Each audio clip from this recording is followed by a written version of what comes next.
In this guide, I will be showing you guys how to add someone as a collaborator on TikTok. Let's get started. First, launch your TikTok app, then click on the plus icon given at the bottom middle. With this, your camera will open up. Now go ahead and take a video or click the picture, or also you can select it from your gallery.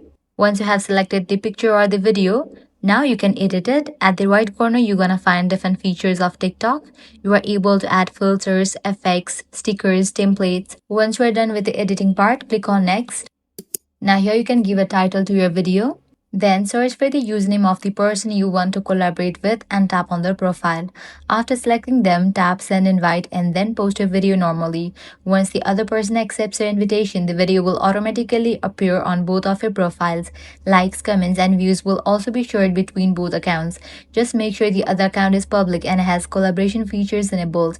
If you don't see the option, it may not be available for one of the accounts yet. And that's it. Now you know how to add a collaborator on TikTok. If this guide was helpful, do not forget to like, share, and subscribe.